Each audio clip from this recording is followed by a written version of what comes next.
Now, pretty much as far as the eye can see, we've got these bagged up cars, and I have had so many of you asking what these things are. And it's a great question. I can't believe I never thought to tell you about them myself.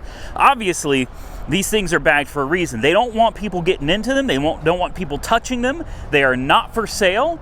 These cars are bagged up for a reason. They all have lot numbers and insurance companies and all of that stuff, but these are cars that are heavily damaged in some cases, and in other cases, these are cars that they don't want anybody tampering with. These cars could still be under investigation by police department, fire department, insurance companies, so these cars have to be completely bagged so that there's no chance for anybody to get in and mess with them. And if you'll notice, places where holes have appeared in the bags, they put the white tape all over it. They really want to make sure weather doesn't contaminate any evidence as well as people. So that's what these are. I don't know how far out there you can see, but there's a lot of these cars, and they're all bagged up to keep people from messing with them. Now, before we go any further into the video, I'm feeling a ton better. I've had a lot of questions about my health. I appreciate that some of you are really concerned about me. That means a lot to me. My shoulder, I had an injection, I don't know, 2 months ago or so, and my shoulder has been fine ever since. They said that I'll probably need surgery at some point, but for now, it'll get me through. It's basically a Band-Aid. It's a temporary fix. Next, COVID. How am I doing with COVID?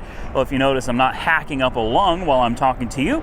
I'm not having issues anymore. So COVID-free, and it only took a little over 2 weeks to get through it. It seemed like a lifetime. Now, with that, one more thing I want to address. I've had a lot of you asking what happened to the walkarounds and why I stopped doing them. I'm going to be completely honest and very blunt about this. Walkarounds are lazy content, okay? To be completely straight up with you guys, this type of content is very lazy for me. It doesn't cost me any money. There's no risk involved coming out here and walking around. All it takes is a little bit of my time. And I got to thinking about it, and I decided I wanted more for my channel than just walking around. Now, don't mistake what I'm saying. I greatly appreciate the ability to be able to come out to these places and do these walkarounds, and I surely appreciate that you folks are interested in watching them. But I really kind of got down on myself, and I was like, you have become lazy making these walkarounds. You need to get back to work. You need to get back to the foundation of the channel, which is buying these cheap cars and fixing them. So that's what I did. For about 2 weeks now, there's been almost no walkarounds at all, unless I managed to post a rerun or something. And I have been down at AR headquarters every single day, working all day to make new content on these cars for you guys. And you know what I found? A lot of people complaining that there are no walkarounds. People complaining that they want to see the walkarounds just as much, if not more, than they want to see me working on cars. So I did a little test, and I didn't tell you guys I was doing it, but I posted a string of videos doing nothing but working on cars. And I've been closely watching the views, the analytics on those videos, and then I started comparing them to doing walkarounds. And you know what I found? It doesn't matter if I'm wrenching on cars that cost me a lot of time and a lot of money, or if I'm walking around a yard like this for free. The views are almost identical. I get about the same amount of views whether I'm walking around someone else's lot looking at their cars versus spending all day, every day actually wrenching on mine. My dad told me something a long time ago, and he watches some of these videos, so maybe he'll see this one. I remember him saying so many times, work smart, not hard. That's not to say that there's something wrong with working hard. Absolutely not. I'm not saying that. I've done it my entire life. I'm no stranger to working hard. All right, I'm about to do it again with Monkey Wrench Mike when we go to Indiana to work on some sewer lines. There's nothing wrong with working hard. I'm not saying that people that are out there busting their hump doing laborious tasks every day, there's something wrong with them. They're not. God knows this country couldn't run without you. But I think each of us, every single one of us, should be looking for better ways to spend our time to make money. If we can work smarter and make more money or the same than working harder for the same money, each and every one of you should be out there doing it. So in conclusion, what I'm trying to say is I'm going to go back to doing walkarounds. We're gonna try some different things with these walkarounds to make them a little better, a little more entertaining. I'm not gonna spend much more time on this subject because we do have to get to it. But what I'm telling you is I've got a lot of cars and I'm gonna continue buying cars But I think I'm going to leave the car repairs to the weekend content like I had been before, because the walkarounds, you simply can't beat them. And better than that, I'm thinking of doing maybe 2 walk-around videos a day, and I'm tossing around the idea of doing 3, but truthfully, I think 3 is going to be too much. I think I'm going to lose revenue and views because there'll be too many videos back-to-back popping up on the channel. So stay tuned. We're going to be doing 2 to 3 videos a day if I haven't started already. Now that we got all that out of the way, we're going to jump into the video. Guys, I hope you understand where I'm coming from. I'm just trying to explain why things have been the way they are and what I'm doing with the channel, because you have every right to know, and you have every right to drop a comment below and tell me what your thoughts are as well. This is a Ford Flex, and it seems like somebody took the roof off of it, and for the life of me, I can't figure out why, so I'm going to need your help on this one. I expected it was wrecked somewhere and it got into the roof, but as I walk around, I don't see any damage to the roof at all. This is where it gets interesting. Somebody came in here and they started cutting the roof off. You can see they took all the little trim panels off, and they got in here, and it looks like they started, did they start cutting it? We'll just walk down here, and I mean, it's all rusted and everything too. You can see right here, it looks like somebody started skinning the roof on both sides. Or is that just rust? Is that just some kind of separation? Or was it cut? I don't know. I think maybe this roof actually just started coming apart on its own. Oh, is it a previous repair? Because the paint and everything has just come completely apart. I'll bet that's what it is. I'll bet at some point this was a hail damaged car. Somebody patched it up. Maybe they put a new roof skin on it and they didn't do it properly. And because of that, the roof started peeling up and coming apart. Could you imagine going down the highway and having the roof of your car come up? In fact, you know, good God, that's what this is. This is the new skin. They even included the new skin for the roof so you could redo it yourself. They must have started getting into this, and they must have found that there is more rust or damage down here than was worth fixing, and they ended up totaling it out. But luckily for whoever buys it, it comes with that new roof. It's got water. Oh yeah, she's got water damage. Yep. It's not too nasty in here, but if you see that right there, there's definitely water damage from that roof. They've taken the interior apart back there. Yeah, she's got some water damage, but I'm going to tell you right now, guys, it's not that bad. It's not that bad. It needs a good cleaning on the interior. Looks like somebody already ripped this, so we could open the back door here. This is really not a bad SUV. Just try to prevent any more water damage than necessary. I guess these just fold like this, and then what? You pull. Good God, that is, whew. Boy, the old days, man, things were tough, right? Yeah, truthfully, not bad. I know it's hard to see back here, but I don't really see any water intrusion in the headliner back here at all. It actually looks pretty good. It doesn't smell bad. A little dirty, nothing a good detail couldn't take care of. These things can go for money. I don't really understand why. No offense if you own one of these, but like I'm just not into a Ford Flex. I don't really get it. But these things have a following, man. People love these things. Why don't we pop the hood? What's it working with? I can't remember the engine under here. Is it a Duratec? Something like that. Let's see if we can pop this hood real quick. Okay, looks like a Duratec to me. Yeah, all right. Not a bad looking motor. Oil is relatively clean. Transmission is probably sealed by this point. She's full of coolant, which is good as well. What do you say we throw a quick jump on this bad boy and see what it does? Shall we? Not an issue. Fired right up.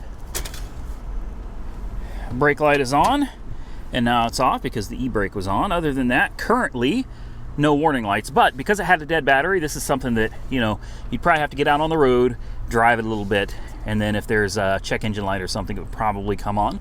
Let's go ahead and put it into gear. Let's close this door real quick. There we go. 102,000 miles, so not too bad. Brakes feel good.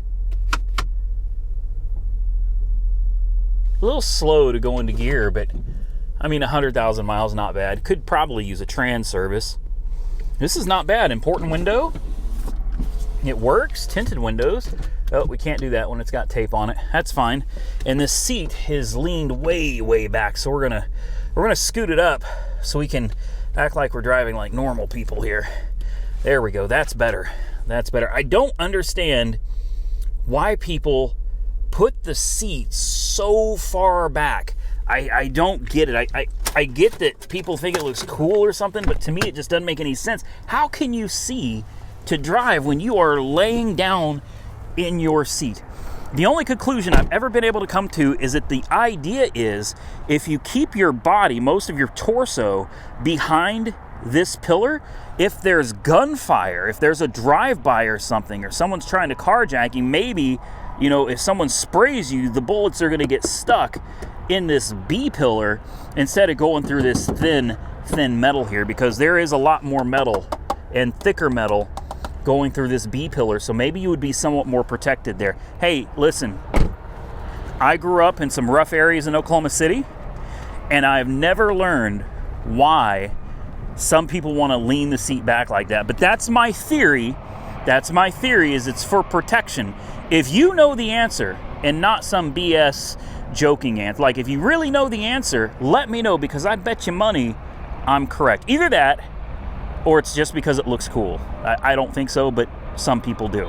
Next on my list, a good old work truck, an F-250. This is a 2006, obviously a work truck, and obviously took a gnarly little hit in the rear. I just want to see how bad it is. It's pretty bad. It's pretty bad. The question is, though, oh, ouch.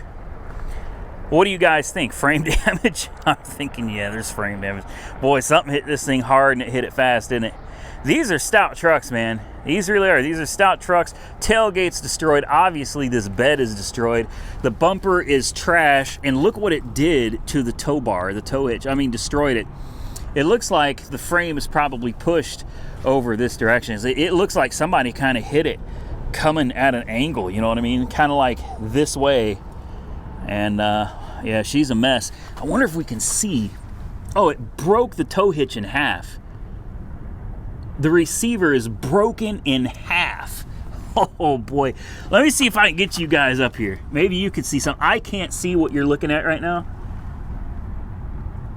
but I'm just gonna pan you around. The spare tire is missing. I can see that. Maybe you can see something that I don't. Hey, how's it going? All right. Yeah, I'd probably put money the frame is toast on this. I knew it needed a bed. You know, whatever, that's no big deal. Did it crash into here? If it did, I don't see any damage. A lot of times the bed will come into the cab, man, and it destroys it. Now, this back window is shattered, but that could be from the shock going through the frame. Let's take a look at this side. This side is in much better shape. No, it doesn't look like the bed hit the cab at all, but take a look at I don't know, this doesn't look right to me, guys. This doesn't look right to me. And it's an old work truck. It's probably got a ton of miles on it. Yeah, that's weird. This way, this is sticking, the cab sticks out further, so it's like the bed has been shifted that direction toward the passenger side. I guess that makes sense, because if the hit came at an angle this way and hit the bed this direction, it would be pushing the front of the bed that direction. Comment below. I could be totally wrong, but the physics makes sense to me. I am a physics major. I'm totally kidding. I didn't graduate college. They kept it dry in here, though. You could put another window in this, but I'm telling you, the frame is trash. The windshield is cracked all over, too. Yeah, this thing's done, guys. The windshield could have been cracked prior to the accident. I don't think so. I don't. I think the frame is seriously twisted on this vehicle. And I think for those reasons, I'm out. Comment below if you even know what I'm talking about. And for those reasons, I'm out. I'll still take a peek under the hood though. 5.4, 3 valve. Sorry. That's just how I feel about a 3-valve. I know some people love them. I'm not one of them. I mean, I don't know. It doesn't look too bad. You could probably use the powertrain out of it. Hell, you might even be able to fix this truck. Should we start it up? I'm not thinking I want to waste my booster pack on this one, guys. Truthfully. This one was one that I was interested in, but I'm telling you, I can see the truck ain't right. Now, I don't have a list together, ladies and gentlemen. I'm just kind of perusing the lot, seeing what I can find, and I just ran across this. So this is going to be our last vehicle today. It's an old school Ram 50. You guys remember these? The days of the mini trucks, man. I always loved these. This is a 1987 Ram 50. It looks very similar to, well, pretty much any other mini truck of the day, Nissans and Toyotas. I love this little thing. It was obviously in a bit of an accident, and she needs some work. A long bed, too, with a big old toolbox. It probably needs some tires. There's a lot of damage to the bed back here. Where are you going to find a bed for this thing? You know? Yeah, I mean, she is crunched in pretty good back here. And then obviously the front end took a nasty little hit. It's not too bad though, man. These are kind of old school, you know, everything just peels off. If you could find a bed, the hood is probably savable. The fender's not. Once you put a bed on it, that takes care of most of the rest of the damage. And then of course, you're gonna need this front bumper. There's probably some damage underneath to the core support and everything. How far do you wanna go with it? Or, here's an idea. How about you don't fix anything, you just drive it? I mean, there's an idea. It's just, it could just be a beater truck, you know what I mean? Hell, we could take this on the power tour. You won't see many of these out there, will you? How many miles she got on her? 104,000 miles on the odometer. Can you see that? 104. Manual transmission. Oh yeah, I would love to drive this 3,000 miles. So the power tour this year starts in Atlanta, and it ends in Bristol Motor Speedway in Tennessee. That's a long way because Monkey Wrench Mike and I, assuming we decide to do it, we're still tossing around the idea, but if we decide to do it, we have to first drive from Oklahoma to Atlanta, and then from Atlanta back to Bristol Motor Speedway. That's a long drive, guys. That's a long drive.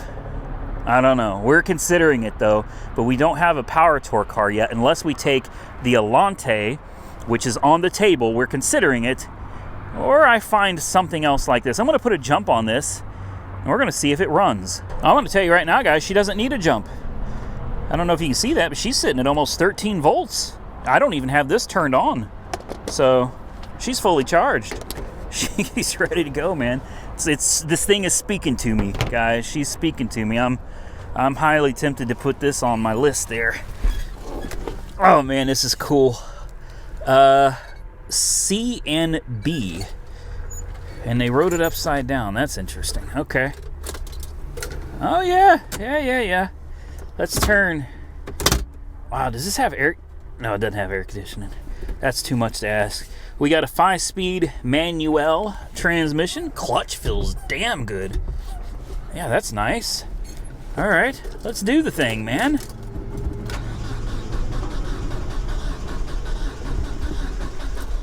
Now, this may be carbureted in 1987. I honestly don't know.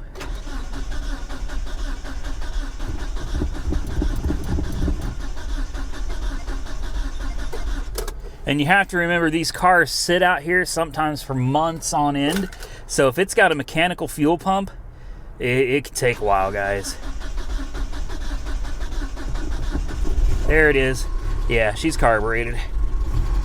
There it is.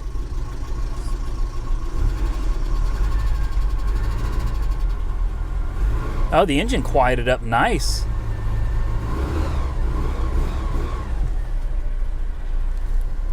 It runs great. Are you kidding me?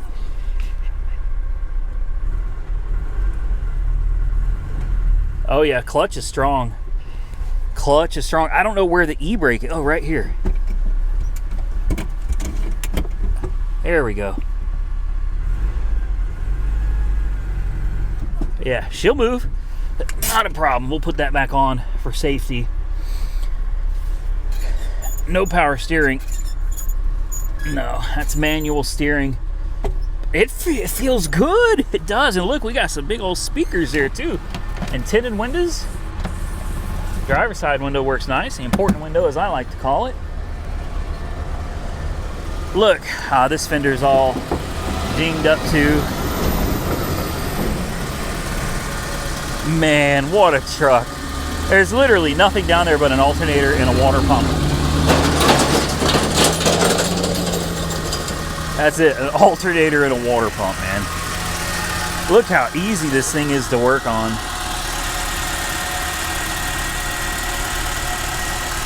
You know, she runs like a top. Man, she does need a little bit of work.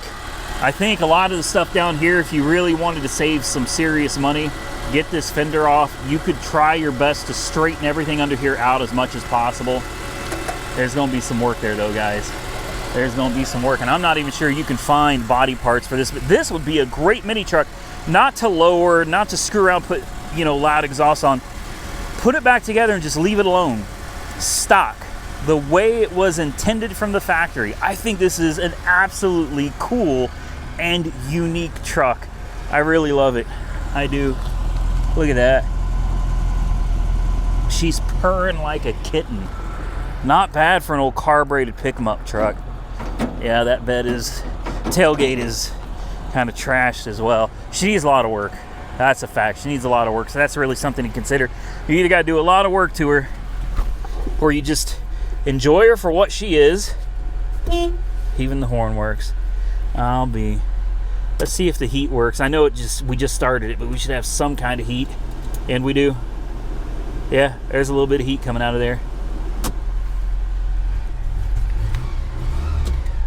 Signals.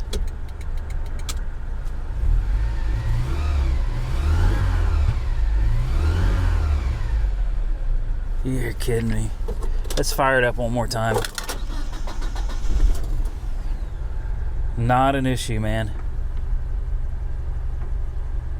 No warning lights other than the brake light because we have the e-brake on. I want this. I do. I want this. Okay, guys. Enough of that. I think we're done with this video. And with that, we're going to get out of here. I want to thank each and every one of you for taking the time to watch my video. Please subscribe to the channel, drop those comments below, share the video with your friends, and hit that thumbs up button if you enjoyed the content. Till next time, stay safe out there, everybody. I look forward to seeing you all again very soon in the next one.